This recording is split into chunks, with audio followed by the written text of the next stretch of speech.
The way we teach English. Webinar Wednesday.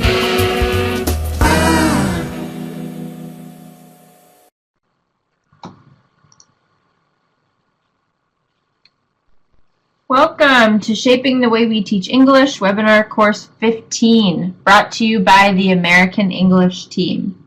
My name is Jenny Hodgson, part of the American English team, based in Washington, D.C. Welcome, teachers who are joining us from all over the world. Here you can see the Course 15 schedule. Today is the third webinar of Course 15. So we still have many more sessions to look forward to. During these webinars, you will hear but not see the presenter. The way for you to participate is by using the chat box. This is where you can ask questions or make comments related to today's topic.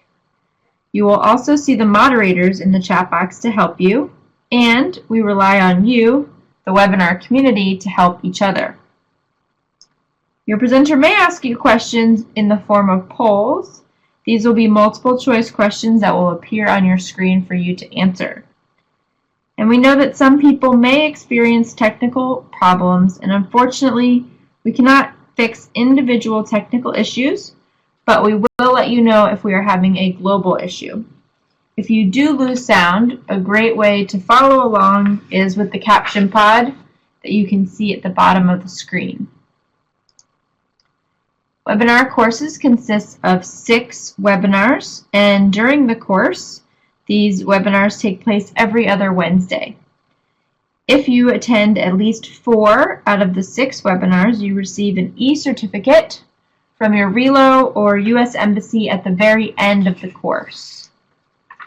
To ensure you are eligible for the e-certificate, we ask that you submit your attendance at the very end of the webinar. Please do not submit it before. It needs to be at the end when we request it. For individuals, we just need your email address, and if you are hosting a viewing session, meaning you have many teachers together in one space, then we just need your email address and the number of participants. Many of you are familiar with our Ning site, but if you haven't registered yet, you must register to join the site. Here you can find resources and discussion questions related to each webinar. You can also ask the presenter additional questions after the session. And this is where you'll find the pre-webinar readings and resources, and where you'll find the recording and presentation after each webinar so you can go back and watch it again. And I just wanted to tell you about a new section we have on the American English website, specifically for teachers. Each week there will be a different focus that includes an activity. This week we're focusing on conditionals. Who loves conditionals? I know I do. So check out the new Teacher's Corner and let us know if there's anything that you'd like to see featured.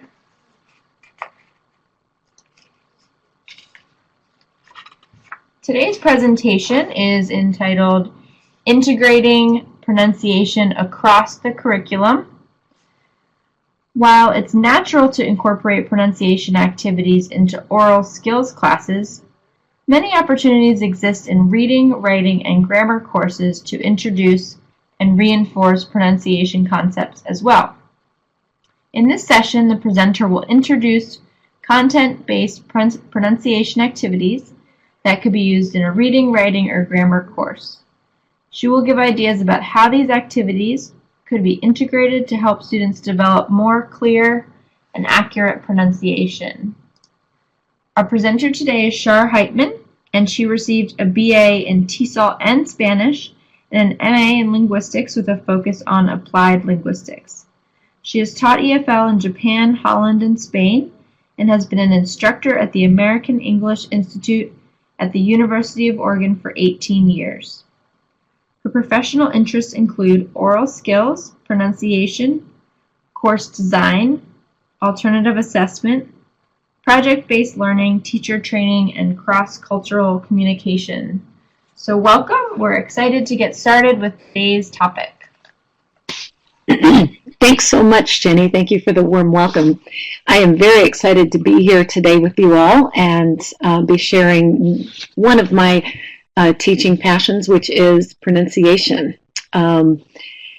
So you heard a little bit about me, and let's go ahead and get to know each other a little bit. We have a poll, and I'd like to find out about where you teach and what kinds of courses you teach. And I'm also interested in finding out if you teach only or are an administrator only, or if you have part teaching, part administrative duties. So, all right, great. And so it looks like a lot of people working with preteens and teens and university level or young adults, but we do have a few young learner. About a quarter of our listeners today are in the young learner or adults population. So yeah, we have a wide range. And then the courses you typically teach: reading, writing, speaking, listening, a lot of integrated skills I'm seeing out there. Great. Literature, cross-cultural communication, or content classes like business English, or excellent. So it's like we have a nice range of people teaching different skills and different age levels. And then I see we do have a handful of administrator only, but some teacher administrator. Excellent, because at the end of the webinar, I'll be giving you tips about what you can do if you're a teacher, what you can do to integrate it, and also what you can do if you're an administrator. So, excellent. Well, let's go on. It was nice to get a little snapshot of who you are and what kinds of courses you teach and what age levels you work with. So I'm going to give you an overview of what I'm going to talk about today. First, we'll be talking about why. Why should we integrate pronunciation into all different classes? So, as you noticed in the description, I talked about integrating it in reading, writing, and grammar. Certainly you can use any of the activities I share today in speaking and listening classes as well. But I'm particularly interested in helping teachers see opportunities for weaving pronunciation into reading or writing classes or grammar classes as well, because I feel like often they think that that's not an appropriate place, or they don't see where they would have time to do it. So I will show you ways that you could weave it in places you might be able to have time to incorporate it in your curriculum. So we'll talk about why it's important to integrate it everywhere possible. Then we'll talk about which features of pronunciation are best to incorporate. And then finally, we'll move on to how. And I will be talking about 8 specific activities and giving some tips about how you could use these activities in your classes. So let's start with the why. Why should we integrate pronunciation into classes of any subject? And one reason is because of integrated skills. Even if a course is called reading or writing or literature, students still, in my experience and in my classes, they still do a lot of speaking in those classes. They have group discussions and group work. They might give presentations. They might write and perform role plays in a literature class based on a short story or novel. or lots of different ways that, and in a writing class, they might be giving each other peer feedback. So we no longer are, even in classes in which are designated to one skill, there's a lot of speaking that goes on in those classes as well. Another reason is because describing my program, it is an intensive English program at the university level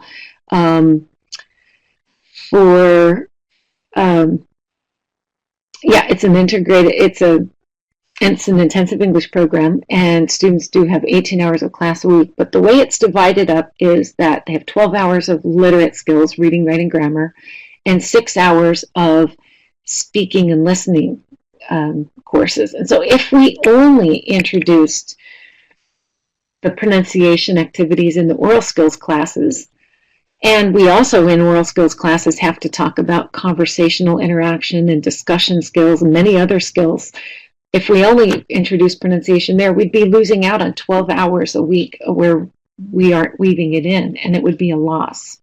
And again, your program is going to be different ratios, but think about what % of the classes your students take are more literate, skill-based, writing, reading, or grammar, or literature, and which ones are oral skills-based. Another reason why to integrate it into all different classes is because we have a captive audience. So pronunciation-only courses are rare, and some programs don't offer them at all. And so even if they do offer them and it's an elective course, something that students can choose to take and not required to take, it's better to offer pronunciation training in the required courses where we have the students already, instead of waiting for them to take it in an extra course. Another reason to integrate it into all the courses is demand. Students want help with pronunciation and intelligibility, and intelligibility means comprehensibility or ability to be understood. Students want it and need it. Another reason to integrate pronunciation into the curriculum, throughout the curriculum, is because pronunciation skills are connected to other skills. For example, pronunciation instruction has been shown by research to improve listening skills and reading comprehension skills. And so let me give some examples. I'll give you a little bit of the background research. For example, Judy Gilbert, who wrote Clear Speech, which is a very popular pronunciation textbook here in the U.S., says students who are taught about English prosodic patterns often report improved understanding of speech on TV, in movies, and face-to-face conversations. Prosodic patterns mean things like word stress and sentence stress. I'll be talking more about those in a few moments. But the point is that students are taught about pronunciation patterns and have better listening comprehension. And then Linda Grant, the author of Well Said, which is a pronunciation textbook also used in the U.S., says that ESL, EFL students benefit from phonological awareness activities, or in other words, pronunciation activities, for clear speaking, listening comprehension, and reading development. So I'd like to say a little bit more about that. Why pronunciation and listening? Well, students, if they learn to say the word, then it will help them hear the word more clearly in spoken discourse. So if they learn a word in their head and they are pronouncing it incorrectly, then they won't recognize it when they hear it in spoken discourse, possibly.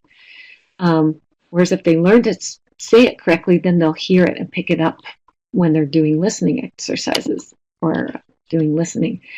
And then pronunciation and reading, the connection there is that one of the skills we teach in pronunciation is chunking, or not to say each word individually and in isolation, and say each word alone and in a disconnected way like I am speaking now. Instead, we group words into logical units. So chunking is something used in pronunciation, and they have found that students who chunk into meaningful units while reading show higher reading comprehension scores, higher reading understanding. We have a question. I am going to address a question. At what level should we integrate pronunciation? Well, personally, I feel like all levels it's appropriate, especially the young levels, when their ear is very keen at the younger levels, and they're able to imitate sounds and rhythms easily at the younger level. So my answer to that is going to be all levels. We're going to hold off on most of your questions until the end, but I did have a question coming through there. All right, another reason why to incorporate pronunciation into any class that we possibly can is that systematic spiraling and reinforcement is more effective than one-time introduction. What I mean by this is if you introduce a concept one time and then never mention it again, students will forget about it. But if you talk about word stress in week 1 and 2, and then again remind them in weeks 3 and 4, don't forget word stress patterns, and then mention it again in week 7 and week 10, for example, and give them a few activities along the way, it's more effective than just one-time reinforcement. or one-time introduction. So a quick recap, why to integrate pronunciation skills into the curriculum is integrated skills. We do speaking in all classes, ratio of reading, writing to speaking courses, captive audience. We have the students in our class, we catch them where they are, demand, they want it. It's connected to other academic skills, and reinforcing multiple times is more effective than one time only. All right, so we've talked about why, and now we're going to do a poll just to kind of introduce the idea. We're going to start thinking about the idea of what. When I say pronunciation skills, what am I talking about? What skills? So we're going to do a poll. Don't worry if you're not familiar with all the terms. I'll be talking about all of them in a few minutes. But if you are familiar with them, go ahead and let us know which of the following pronunciation skills are you somewhat to very familiar with. Okay, you at least know that word, you've heard of it, you're somewhat or very familiar with. Great, I see a lot of people recognizing the word or the concept of individual sounds, segmentals. A lot of people know about word stress, sentence level stress. There are different words for that, different terms, but sentence level stress, intonation, excellent. Thought groups, maybe a little less. Linking and blending, the idea of connecting speech, and then rhythm. Great. So all of you are familiar. Excellent. I see a very high level of recognition with the concepts of word stress, individual sounds, intonation. Good. And then let's look at the second poll here together, if you wish. Which of the skills listed below have you introduced in your courses? Choose all that apply. So individual sounds, good. Word stress, a lot of you have already worked with that. Sentence level stress, intonation, excellent. Thought groups, linking and blending, rhythm, great. And then finally, which courses have you introduced pronunciation concepts? So very logical and natural to do it in a speaking listening course, but I see some of you are already doing it in your reading writing courses. Integrated skills is also very natural. A few in literature, that's wonderful. So excellent. So we'll go on and we'll talk a little bit more about the what. So what are we talking about when we're talking about pronunciation skills? So we've got the two main categories of pronunciation features or pronunciation, features are segmentals and prosodic features. So what are segmentals? Segmentals means individual sounds. P, b, r, l, s, a, e, I, a. Okay, any individual isolated sound, phoneme, whatever you want to call that, individual sound, one sound.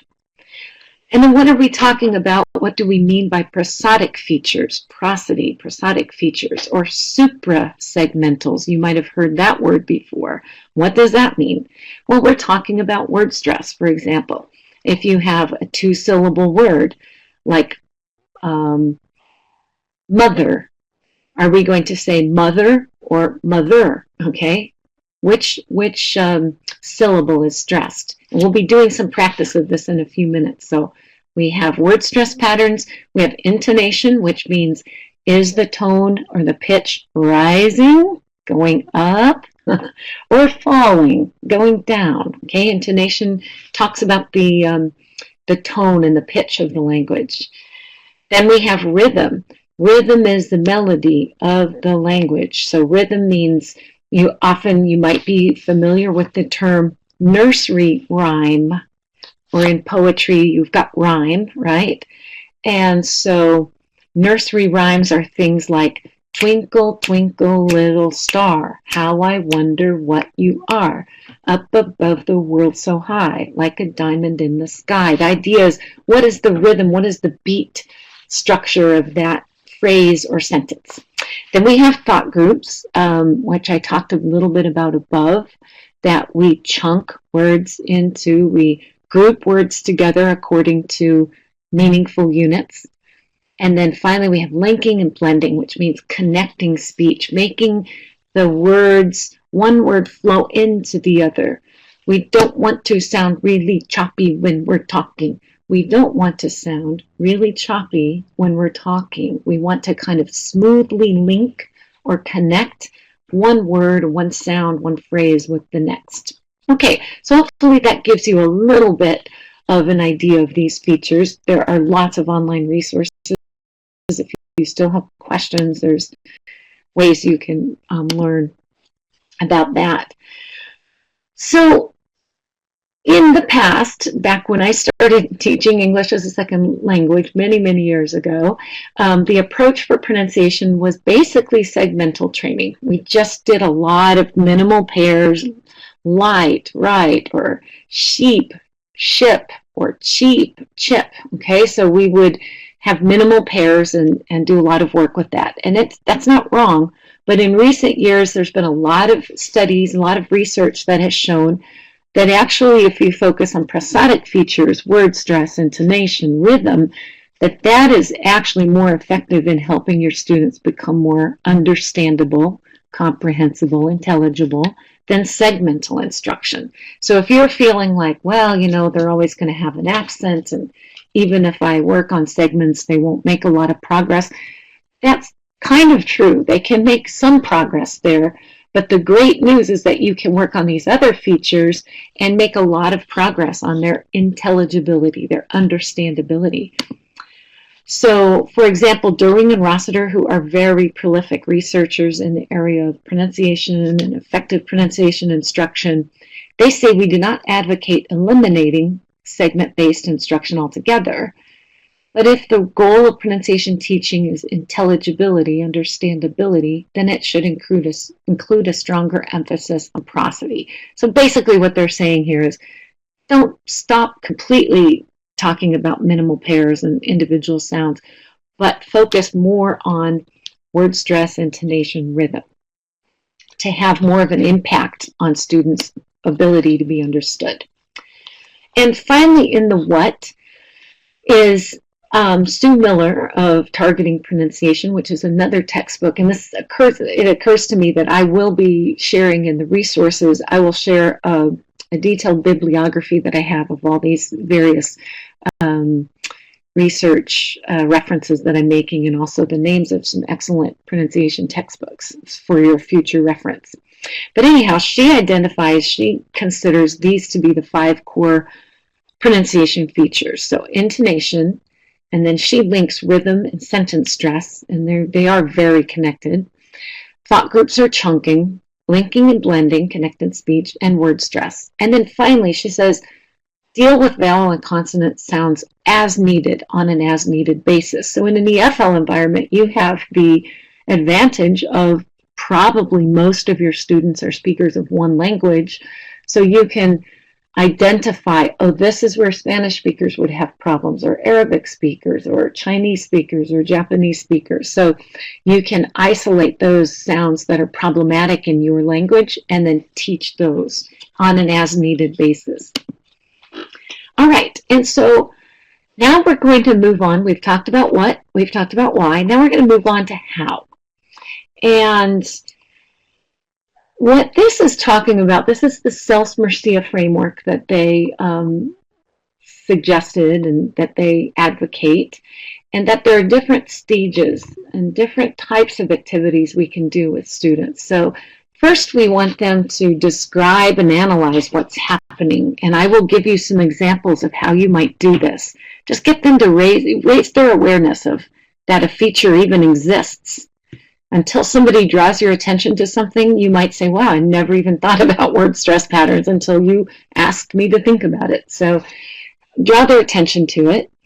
Do listening discrimination. And again, we will be doing that in our webinar today. I'll give you some examples of that. Then there's controlled practice. So controlled practice would be things like drilling, again, minimal pairs, or word stress, da-da, da-da, da-da, da-da, or having them, do controlled practice, or rising, falling intonation. Again, I'll give you examples. Then there's guided practice, which is a little more free than controlled, but you're still giving them some guidelines. Try to use these 5 words with this word stress pattern in your 1-minute speech about your hobbies, for example. And then finally, we have communicative practice, and that would be much more free and open. But you still remind students, don't forget this word stress pattern, or don't forget to use rising or falling intonation. Okay?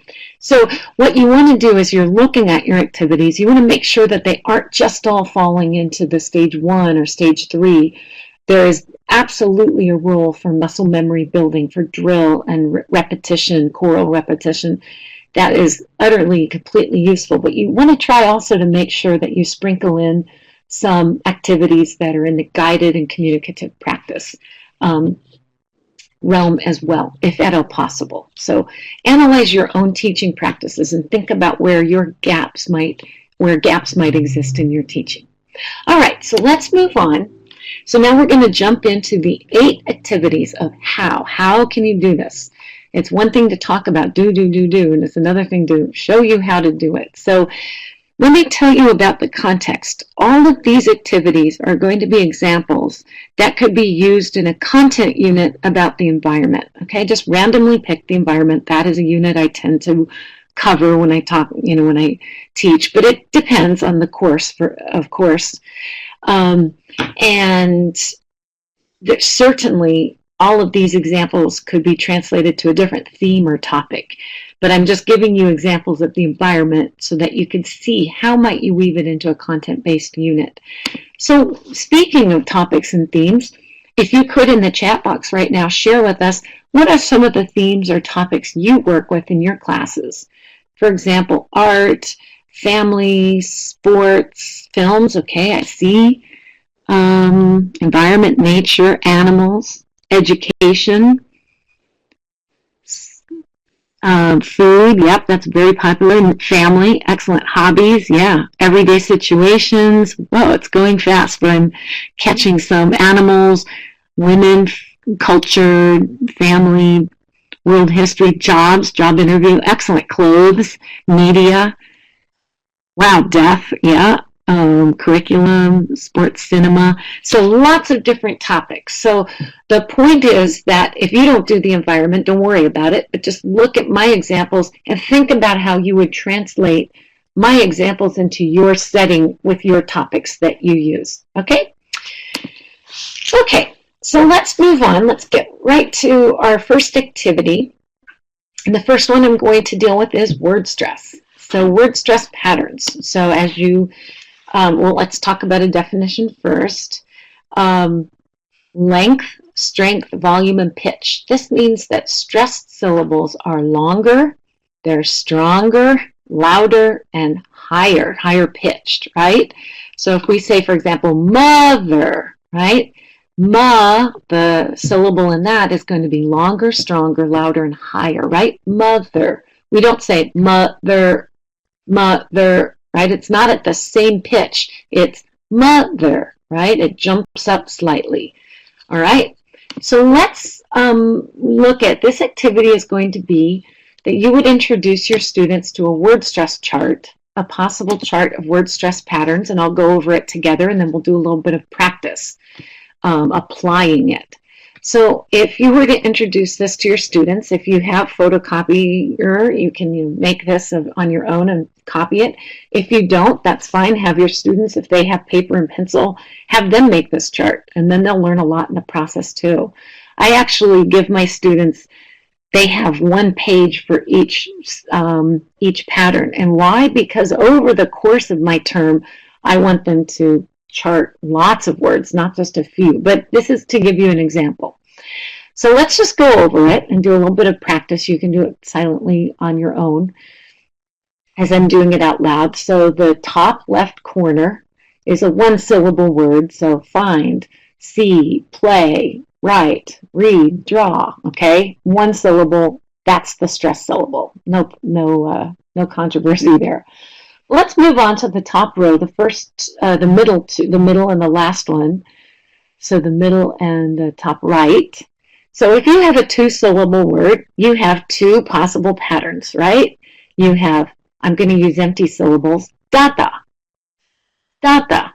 That's the top middle row, or top middle box. And then you also have data. da, where the stressed syllable is second. So the top row, top middle, da. For example, mother, father, sister, brother, April, August. Okay, da. Then you have the second pattern, da. Remind, invite, collect, correct, relax, review, July, right? So the idea is there's only two patterns that you have for two-syllable words.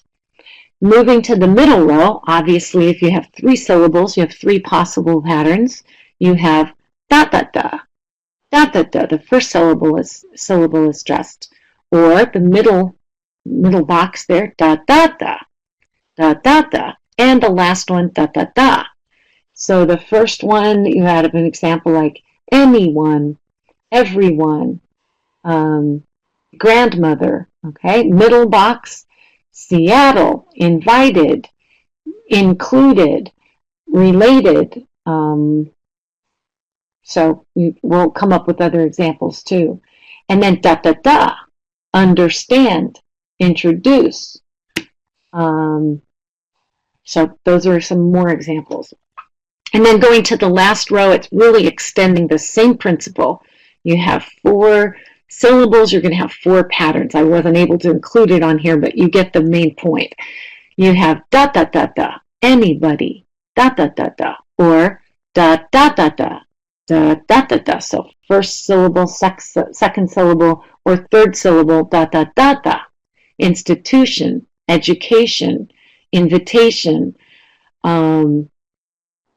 Okay, so let's do some practice. We're going to go to a poll, and you get to practice this. So the first one is, what is the word stress pattern of global? Global. Is it A or B? Wow, you guys are good. Global, 100%. That's right. It's da. Global, right? The first syllable is stressed more than the second syllable. So now, let's do another one. All right.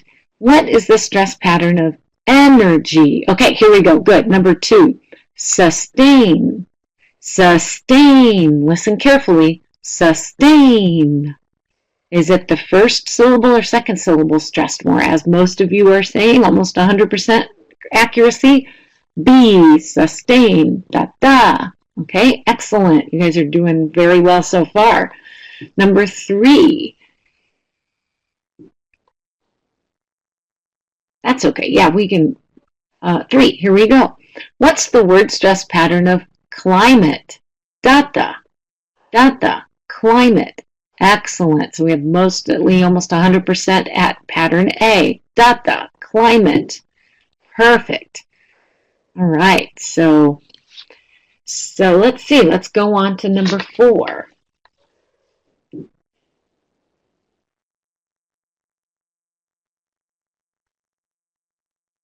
What is the word stress pattern of, listen carefully, pollution? Actually, most of you were getting it right before I even said it. Pollution, da. So absolutely correct at B. Most of you have guessed that. B. Yep, there we've got 100%. All right, da. So middle consonant, middle syllable is stressed. All right, let's go on to 5. Energy. Da. Wow, you guys are quick. Da. Energy. Which syllable is longer, stronger, higher pitched, and louder? Energy. Perfect. 100% at A, and that's what it is. Da. All right, now 6. Great. Perfect. Introduce. Which syllable is getting the most stress? First, second, or third? Introduce. Excellent. The vast majority, almost all of you, are saying pattern C, and that is correct. It's the last syllable that is getting the most stress in this word. All right, we've got 2 more for you. Number 7, getting a little bit longer, a 4-syllable word. Environment. Da, da, da, da. Da, da, da, da. Environment. And we have almost 100% at B, and that's correct. It's the 2nd syllable. And then let's go on to our last one. Perfect. Sustainable. Da, da, da, da. Da, da, da, da. Same as environment, so sustainable. I'll have us stay here for just a second. You don't have to do anything with the poll, but just listening, if we had the word scientific, then that would be like the 3rd syllable is stressed, but sustainable, perfect, B. Okay, let's go back to the PowerPoint. Yeah, so you would present your students, you give them lots of chances to practice just with the empty syllables, da, da, da, da, da, da, da, da, da, okay?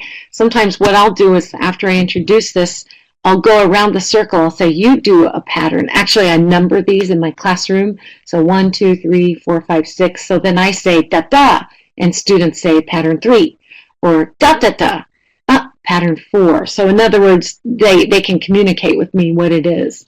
And then I have the students say an empty syllable one, da da da da, and everyone says pattern 9, okay, or da da da, pattern 6. You see what I'm saying? So you can have students practice with empty syllables first, and then you go on, and like I was showing you, like the practice that we did, let's say that you're again doing unit on environment or whatever, medicine, health, family, you're going to have some vocabulary, right? So you have them chart the vocabulary in a word stress chart like this, you see?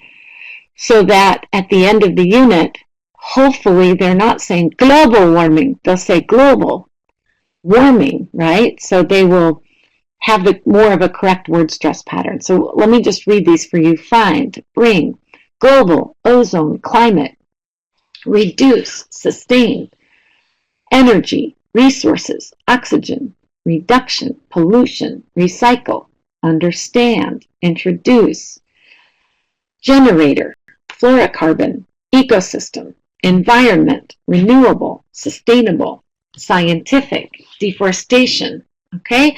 So there's several things you can do with this. As I said, I really have my students chart many words, not just the environmental unit. The next time I have them chart more words and more.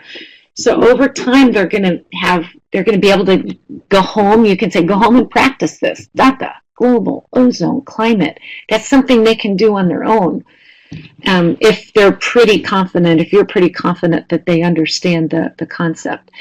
And then another thing, I don't have a lot of them there, so it's hard to make big conclusions on this, but over time, you should see that on the top row, the middle box, and the last box on the top row, the middle box, you're going to get many more nouns and adjectives, right? Sunny, helpful, okay? So you're going to get lots of nouns, sister, brother, father, mother, classroom, student, right? So nouns, and the last one, last box on the top row, you're going to get lots of verbs: reduce, sustain, invite, correct, collect, remind, review, okay? So then they can make a conclusion that in general, two-syllable nouns and adjectives tend to be stressed on the first syllable, and verbs tend to be stressed on the second. Again, not always. There's frighten, which is a verb, which is stressed on the first one. And if you look at the middle row, the last two boxes, or the very last box, so da-da-da, again, you notice how those are both verbs: understand, introduce, reinvent, okay? So not always, but often verbs are stressed more on the last syllable. Okay. So in other words, have students chart words, and not just for that unit, but for every unit, and then have them draw some conclusions over time, okay? All right, so let's move on, and now we are going to do a practice and introduction with some segmentals, because again, it's not that segmental work is not useful. In fact, it can be very useful. It's just you don't want all of your pronunciation focused on segmentals. But we're going to talk about sound and spelling correspondences. So what this is, as you know, English is not a phonetic language. Oh, darn it. Unfortunately, it's not always spelled the way it sounds, or it doesn't always sound the way it looks like it should and the way it's spelled. So if you look at these words, and they are all the same sound, at least in American English they are. You might have regional variations in your dialect, and that's fine. Don't just teach the dialect and the accent that makes most sense in your context. But if, for example, for me, for American English, my students, this would be helpful for them. You have the sound, and look at how many different ways it can be spelled. Nature, world, dirty, conserve, journalist, dollar, and research. Okay? So you would give them a chart, and you would say, okay, which one is nature? So second box on the top. World, the last box on the top. Conserve, the first box. Okay? So you have them chart the words. Even though they're spelled differently, they sound the same. But what are the different spellings for You're raising their awareness. So now, over time, again, you would have them keeping track and keeping a log, charting this. Conserve, river, certain, university, controversial. Turn, nature, during, purpose, burn. Stir, fur, dirty, thirsty, girl. World, attorney.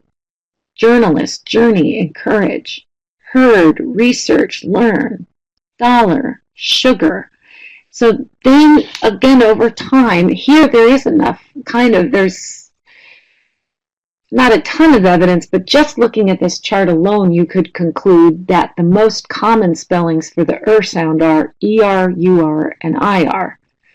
And then OR, UOR, EAR, and AR are rare. AR is extremely rare. Most of the time in English, you're going to have star, far, car. AR is going to be pronounced R, not but you have a few odd exceptional words. So the point is, again, if students chart this over time, they'll become more and more aware of different spelling patterns and spelling and sound correspondence. Okay, so now so that's sound and spelling correspondence. Now let's move on. We're going to do another segmental, and this is vowels. So I'm going to talk to you about the color vowel chart, and it's a method of teaching sounds of English with colors and words instead of symbols, and particularly vowels. You can find this a free resource at americanenglish.state.gov, etc. You can see the link there, and we'll have that on the Ning as well. The authors are Karen Taylor and Shirley Thompson. And let me show you an example. What they've done is they came up with a chart that this is roughly, this is the American English vowel system. And they created a phrase which consists of a adjective-noun pair, okay, except cup of mustard, that is noun. But it's basically, you have colors associated with that sound. So you have E, green tea, E, green tea. And there is an online, I'm pretty sure this is a free resource that you can click on it and it'll say the sound for you. So the students could click and repeat. Silver pin, gray day, red dress, white tie, black cat, purple shirt, cup of mustard, olive sock, blue moon, wooden hook, rose coat, brown cow, auburn dog, turquoise toy.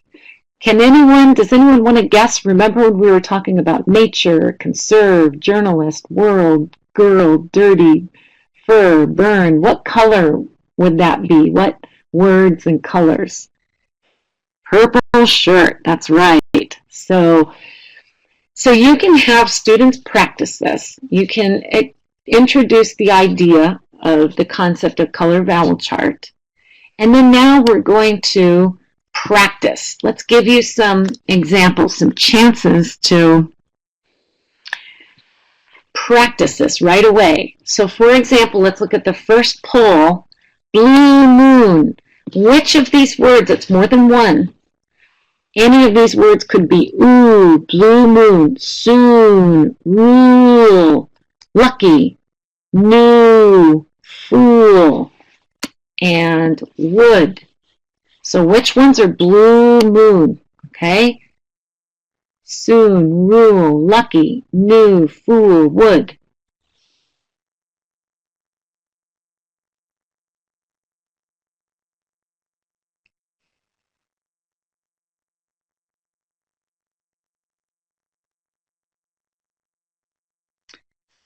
And then similar with green tea. Let's just go through the blue moon. So soon for sure, that is. Listen carefully. Rule. Blue moon rule. So rule is also, it's spelled differently, but it's an ooh, blue moon. Lucky. Lucky. Nope, that's cup of mustard.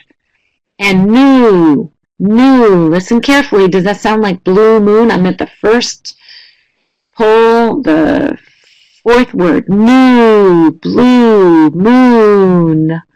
Ooh. Does it sound the same? You should hopefully hear that it's the same. Blue moon new. Fool. Absolutely. Okay?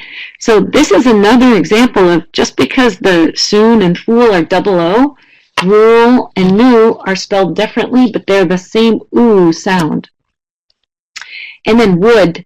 Nope. Wood is wooden hook, not blue moon. All right, let's go over to green tea. Excellent. I see that most of you got that meat and green tea, that's the same vowel. Sister, no, it's silver pin. Seam, is it green tea? Absolutely. How about peak? Listen carefully. Peak, green tea, peak. Yes, peak is also, it's spelled differently, but it's also a green tea word. Fill. Good. Fill is not. That's silver pin. And candy. Okay. Candy, which is black cat. Okay. And let's go to the last pool. Final practice on this is white tie. That's the color and that's the sound. I. Fine. Perfect. Style. Exactly. White tie. Style. Light. Absolutely. White tie. Right? So notice that all three of these are spelled differently, but they're all white tie. And then we have mitten. Absolutely not white tie. Mitten is silver pin. Kind is also white tie. And right is also white tie. So, good. So that's what you can do with your students. And then when you're doing a reading, and let's say that your students say something like,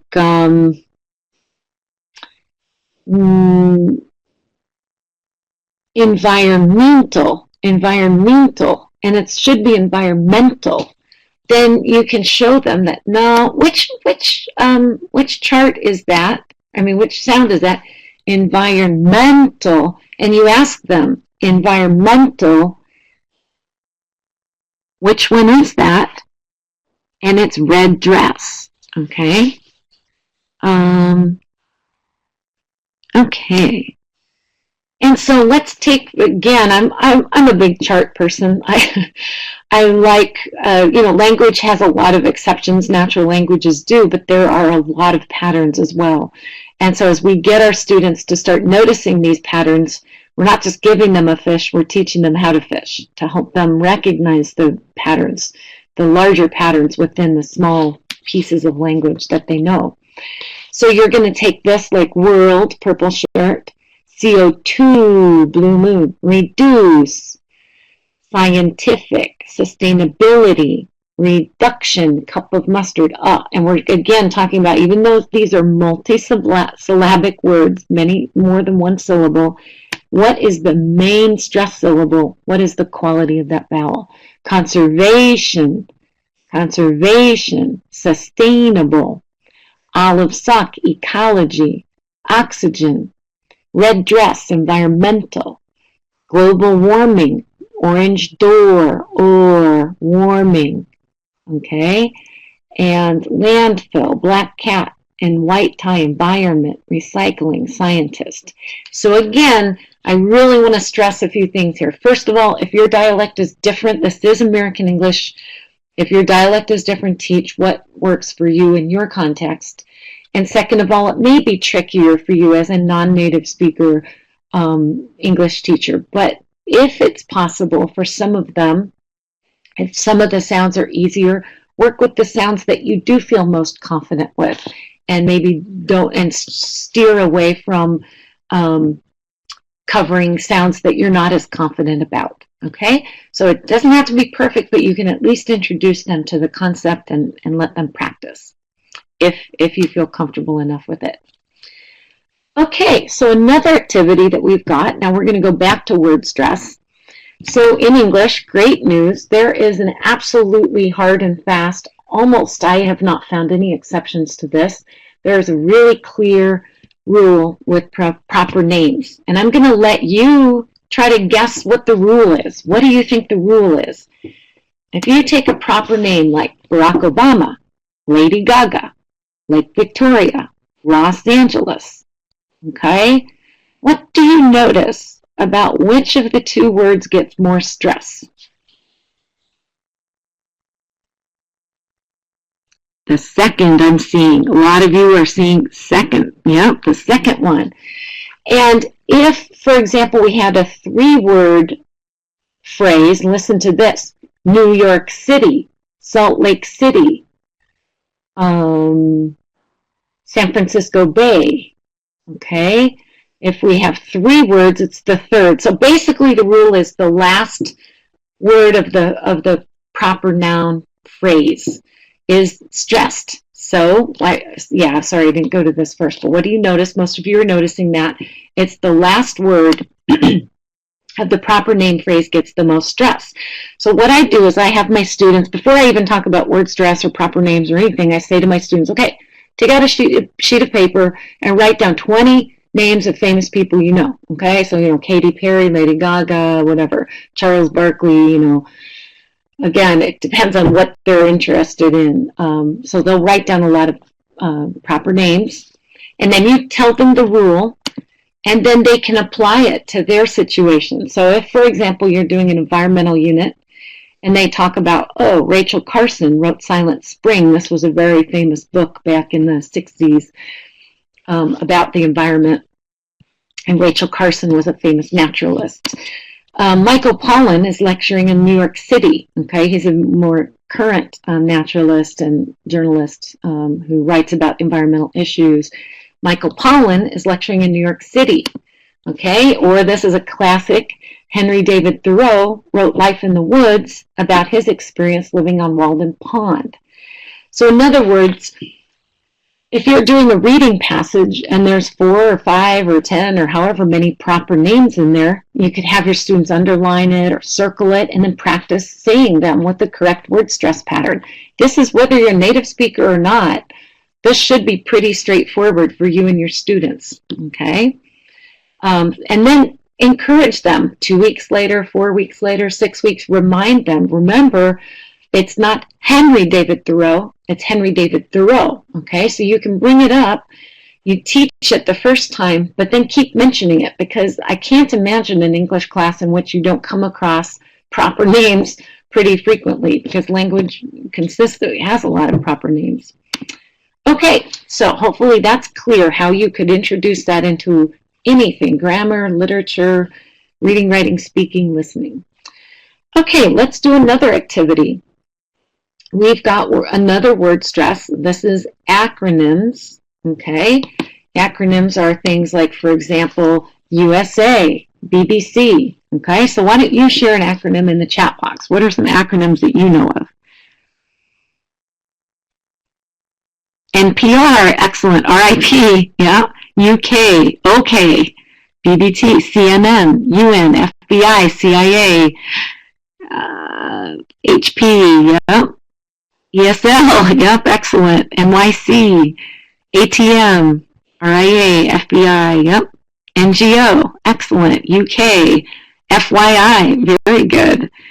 ASAP, YMCA, perfect. FIFA, yep.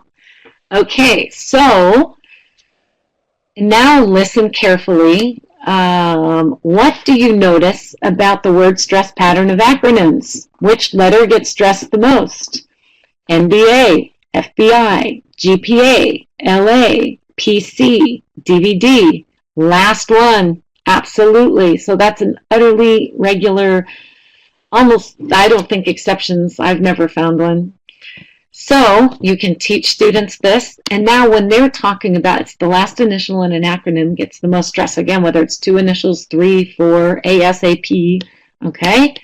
So now you have students identify word stress patterns and acronyms in a theme-based unit. So if they're reading an article and they're talking about, an increase of CO2 in the atmosphere, the EPA, the Environmental Protection Agency, NGO, UN, CFCs, chlorofluorocarbons, LEDs, WHO, World Health Organization, okay?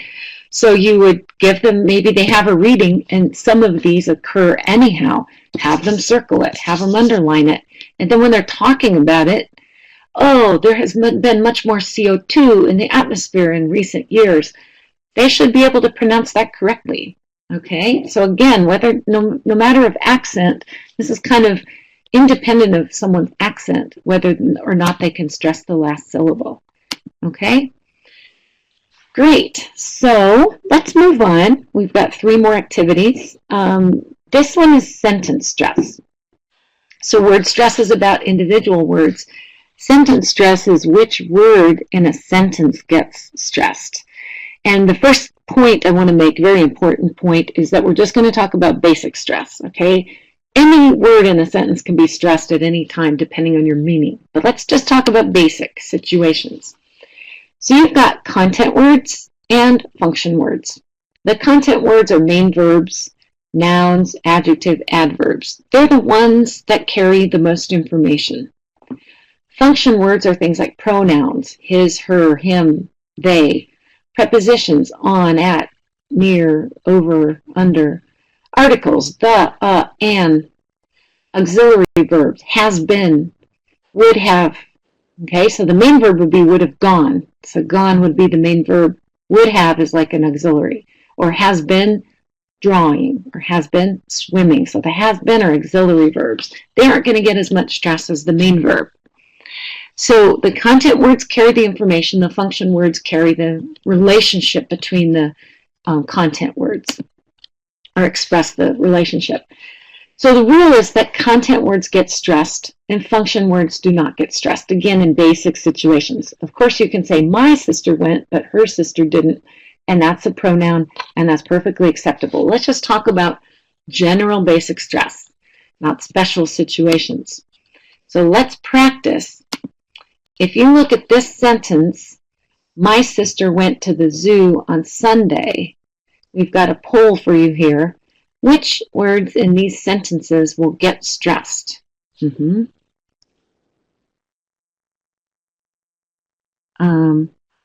we're going to go to a poll right now. Good. And that is, my sister went to the zoo. So listen to this. My sister went to the zoo. My sister went to the zoo. What do you hear being stressed when I read that sentence? My sister went to the zoo. Right, we're going to hear sister went zoo. Those are the pieces of the sentence, the parts of the sentence that carry the most information, right? Listen to how I say to the zoo, to the zoo. It's very unstressed and said kind of quickly and blended together. My sister went to the zoo. So yeah, sister went zoo. Okay, now the next one, we're going to do an environmental example. It's a little bit more complicated, and I'm going to take a drink here. There we go. Which words will get stressed in this sentence? And I'll say it, and then you can check your answers. The EPA has the goal of reducing greenhouse gases by 20% in the next 20 years. The EPA has the goal of reducing greenhouse gases in the next 20 years. Okay, so which ones are the content words? Which words are carrying the most meaning? So yes, EPA, goal, reducing, greenhouse, and years. The other ones, the, has, next, those are function words. They're not giving us that much information. Okay? Great. And we have a final practice for this. The average temperature of the Earth has decreased steadily over the last 100 years. The average temperature of the Earth has decreased steadily over the last 100 years. So again, the temperature of the Earth has decreased over the last 100 years. Great, I see most of you getting this right. We're not going to stress the or of, a or c or e or g. Those are function words. We're going to be doing temperature, Earth, decreased, b, d, f, h. Okay, excellent. You guys are doing very well. All right. So what I tell my students, again, when they're reading out loud or they're having discussions or they're going to give a presentation, you want to tell them, be sure to stress the key words more. Say those louder and stronger. So they're doing a presentation. They don't want to say, today I'm going to talk about the environmental problems in the world, right? No, today I'm going to talk about the environmental problems in the world. You see how you want them to stress and say more strongly and loudly the key content words, okay? And that way, so you want them practicing, de-emphasize the, and, those kinds of words that don't carry much information. So my sister went to the zoo on Sunday. Or we did this already, but I'll show you the answer again. The EPA has the goal of reducing greenhouse gases by 20% in the next 20 years. And the average temperature of the Earth has increased steadily over the last 100 years. Okay? So the point is, if they're going to interact with native speakers soon or someday, if they can emphasize the content words more than the function words, they'll be understood better. Okay? So that's a good skill to have them become aware of. Slow down and say the key words stronger, longer, and more clearly. Okay? Sometimes students talk very quickly and they think, oh, I'm very fluent because I talk quickly. But sometimes talking too quickly and not stopping to stress the really important content words can make them very unintelligible. Okay? If they talk too quickly and they don't stress the content words strongly, they won't be understood. All right, 2 more activities. This one is about thought groups and chunking, as I talked about a few minutes ago. That this is the idea that we don't say each word individually and in isolation. We group words together, we chunk groups into meaningful units of language together, and to pause between units when speaking. So let's look at this, and we're not going to do a poll or chat box or anything, but just in your head, follow along and listen, and think about where I'm pausing. Listen for where I'm pausing, okay? So for example, global warming is the rise in the average temperature of the Earth's atmosphere and oceans since the late 19th century and its projected continuation. Okay, listen again. Where am I pausing? If you were a student and you had this paragraph on your desk and the teacher was reading and you had to write a line, a slash, where I pause, where would you pause? Where would you put the line? Global warming is the rise in average temperature of the Earth's atmosphere and oceans since the late 19th century and its projected continuation. Okay, let's check your answers. Global warming is the rise of average temperature of the Earth's atmosphere and oceans since the late 19th century and its projected continuation. Okay, and again, students are getting ready to make a short presentation or summarize a paragraph or something, or definitely if they're presenting, listen to the difference if I don't pause and if I do pause. Global warming is the rise of average temperature of the Earth's atmosphere and oceans since the late 19th century and its projected continuation. Is that easier to understand, or is B easier to understand? Global warming is the rise in average temperature of the Earth's atmosphere and oceans since the late 19th century and its projected continuation. Okay? So the idea is to help students slow down and pause and not read each word exactly the same, but chunk it into thought groups and into, listening units. What would be a unit? And it's easier to process shorter, connected units than to just listen to individual words said in isolation, okay?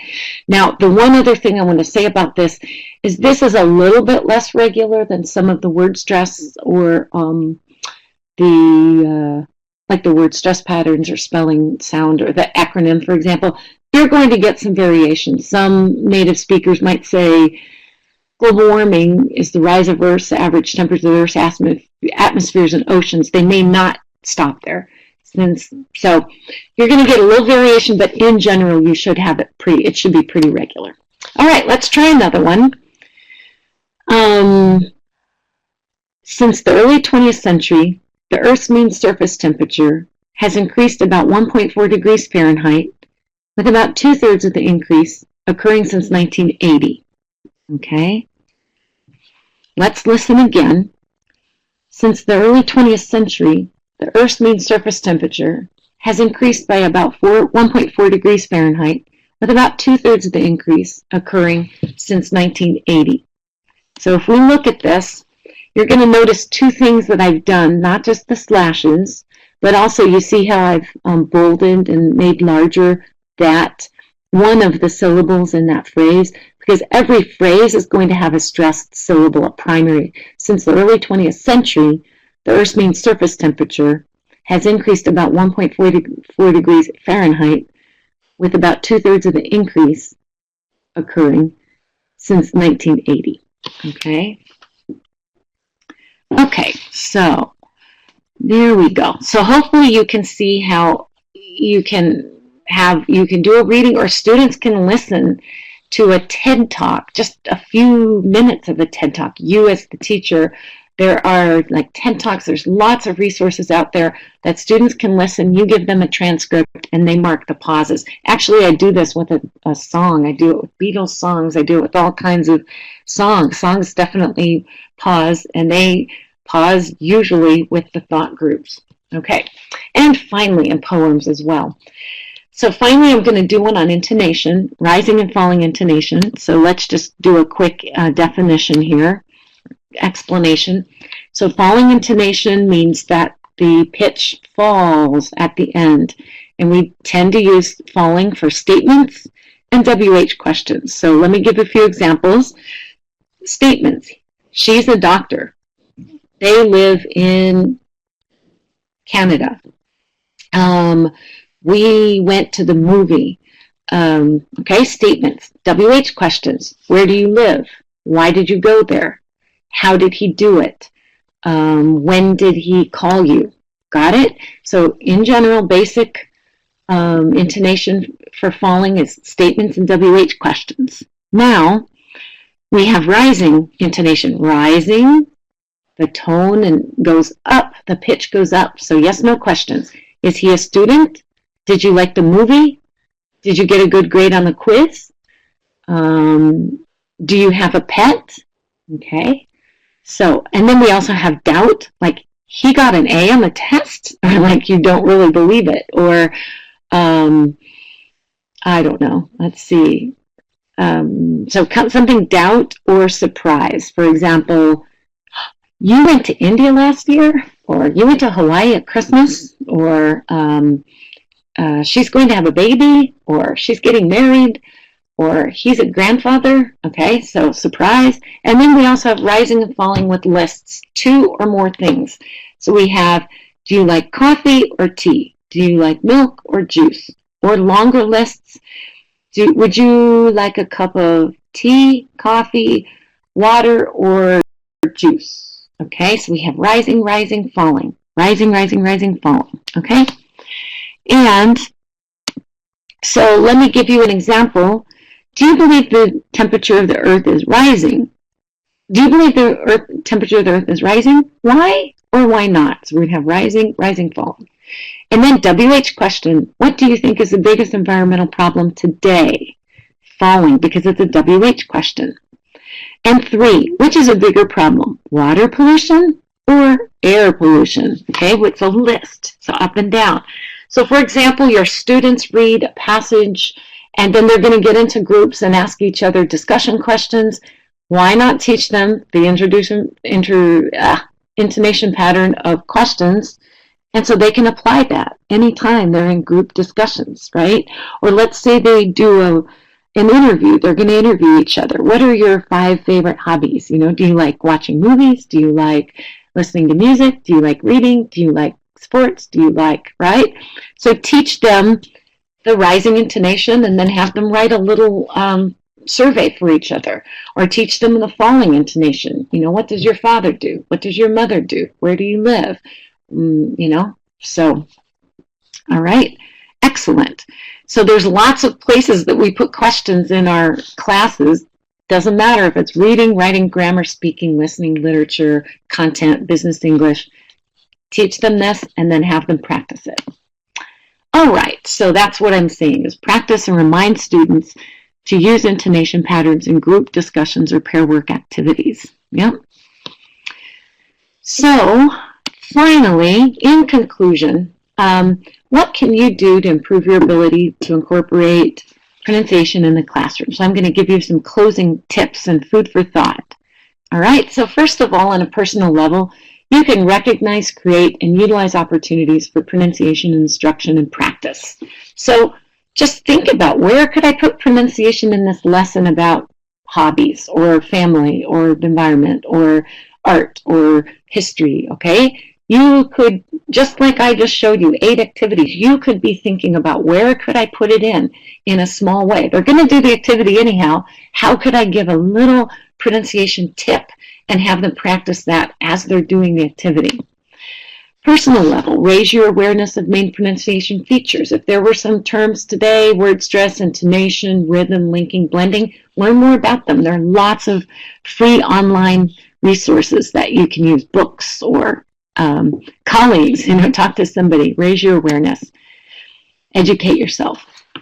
Personal level, contextualize activities as much as possible. Again, remember the Mercia framework, that the last one, stage 1, listening, and 1 is description, 2 is listening, 3, drilling, 4, controlled practice. But the last one is communicative practice. So contextualize it, activities as much as possible. Like I just gave that example. You're going to ask your partner 5 things if they like to or not to do it. So do you like swimming? Do you like reading? Do you like, and then, so give them a real context as much as possible. Or they're going to write a role play and interview a scientist about global warming, and then remind them of some of those word stress patterns, rising, falling, etc. So drilling has its place. Just idle drilling, that's fine, but then move to meaningful language as much as possible. Okay, and then personal level, provide regular on-the-spot pronunciation feedback to students in all classes of all skills. So after you've taught acronyms or proper names or word stress pattern, and they say sustainable, and you go, oh, is that sustainable or sustainable? And then so give them feedback. Even if you didn't teach word stress for a few weeks, try to go back and give them feedback. Personal level, encourage students to practice outside of class. So are there any native speakers they have contact with? Assistant teachers or tourists, I don't know. Or do they travel outside of your country? If not, that's fine too. Have them go home and practice the word stress patterns. Have them practice green tea, silver pin, red dress, gray day. Have them practice rising or falling intonation. And have them listen to movies, and they can follow, or BBC or Voice of America, and they can follow along and try to imitate the speaker. So they can do that. And educate yourself. Take a course, take a workshop, learn about online resources, get involved in professional organizations. So it's great you're here today, so that's one step. There's other webinars I've noticed on the recorded webinars pages of past webinars that also talk about other pronunciation features. So, and provide students with online resources and information to practice pronunciation outside of class. So, yep. I can also share on the Ning, I will be sharing a list of some of the resources that I use to refer students to. All right, and finally, also, if you are one of those people that in the beginning answered the question that you're part teacher, part administrator, or if you have a really good relationship with one of your administrators, or you have a connection with one of your administrators that you can talk to about this, what can you do on an institutional level? So I don't know what your program is like, but let's say there's 3 classes in listening and speaking, beginning, intermediate, and advanced. You could talk about, hey, let's use this word chart in all of our courses, or let's use it at the intermediate and advanced level in these particular ways, or let's use the color vowel chart. So you can do it in your own classes if your institution allows, but try to think on a more institutional level. What could you do? Institutional level, you could also include pronunciation goals and curricular objectives for all classes. So let's take a literature class. Of course, they're going to learn about poets or different rhyming schemes and different, literature of different centuries or different people of different countries. But you could include pronunciation goals. For example, by the end of this course, students will be able to correctly pronounce proper names of poets and book titles, novel titles, with 80% accuracy, meaning they can apply the word stress pattern for proper names, right? So you could have curricular objectives for all your classes. You could also facilitate training and support for teachers. So if you're an administrator or you're a teacher and you want to give a workshop on this color vowel chart or word stress pattern, something. And so speaking of professional organizations, which professional organizations are you a member of? I realize that professional organizations can be expensive. They cost money and we can't always afford to join them. But which one's? Next TESOL and Braz TESOL. Excellent. Next TESOL. What other professional organizations? CCCN. Great. TESOL, JALT. Okay. Hi, Renato. A student of mine from another class. All right, good. Okay, so we have, for example, TESOL, and then within TESOL, it's called Speech Listening Interest Section, SPLIS, or within IATEFL, there's a PRONSIG. It's a special interest group specifically designated for discussing and disseminating information about pronunciation-related research and activities. Okay, so if you haven't joined or would like to join, try to find out. Yeah, CELTA, Delta. All right, so do we have any time for questions? I'm asking our moderator, Heather. I'm not sure where we're at. Sounds like we have about 4 minutes for questions.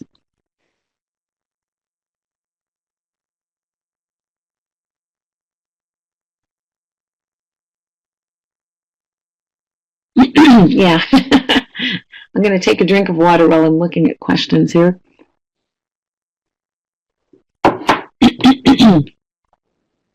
Ooh, how to deal with pronunciation in large classes. That's an excellent question. I had meant to address that. What's the difference between pronunciation and accent? That's a good. How can you help students overcome mother language interference? So let me see.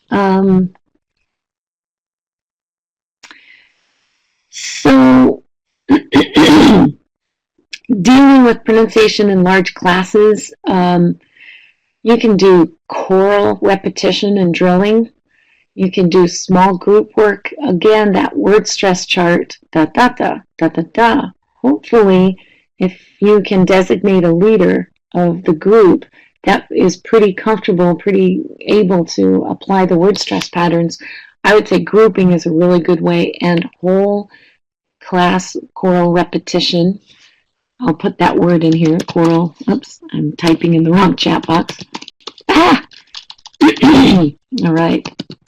Ah. Choral repetition, like, which means whole, oops, not whole.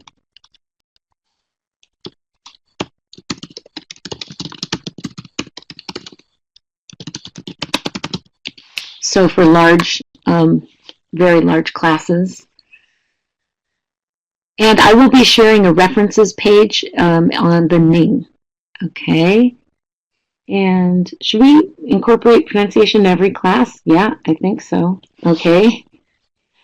Yeah, I was putting choral repetition in there because that's a little bit maybe hard to pick up. Let's see. And difference between pronunciation and accent. Again, accent refers to the specific dialect of English that you speak. So in British English, for example, they're going to say water, roughly. I'm not a British English speaker, but water. And then in American English, you're going to have water. So accent refers to the differences between different dialects, whether you say water or water, or city, whether you pronounce the T in city like the British do, or letter, or better, or whether you're going to say city, which sounds more like a D, or letter, or better. So that's accent. And then pronunciation, again, is these things that they transcend, they go above accent. So things like word stress generally are more universal. CIA. So even the British are going to, as far as I know, stress acronyms in the same way. So, oh, excellent. Assessment techniques, yes. That's a great. So you could do something like we did in this this webinar. And for example, if you teach green tea, blue moon, you would have students circle all of the words that are blue moon or green tea, and with a certain percent of accuracy. You might not go for 100%, but with at least 75 or 80% or 70% accuracy, that they can identify at least 80% of the words or 75% of the words, or even half of the words, if they're really, depending on their level, what's appropriate for their level. Do you want them to at least recognize a few of the words? And another thing you can do in your rubrics, if you know what I'm talking about, rubrics, if they're giving a presentation, of course you're going to grade their content. How well organized were they? How much research did they do? Is the meaning of their facts correct, etc.? But you can also have a small component to assess their clarity, how well, their intelligibility. Were they very understandable? They stressed the key words. They put appropriate pauses. They stressed the words. They did the correct word stress most of the time, or not. Did they read each word in isolation for their presentation? Do you see what I'm saying? So, yeah, assessment can be done in many different ways. So finally, it looks like our time is up, unfortunately, but I look forward to continuing the conversation on the Ning. Our moderators, Jenny or Heather or Katie, can give you the Ning link. And I just wish you the very best of luck in recognizing.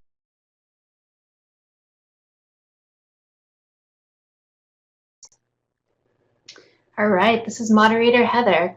First off, I would like to extend a big thank you to our presenter today, Shar. She provided us all with lots of accessible and practical ideas for sprinkling pronunciation concepts throughout our courses, no matter what subject we might be teaching. Now,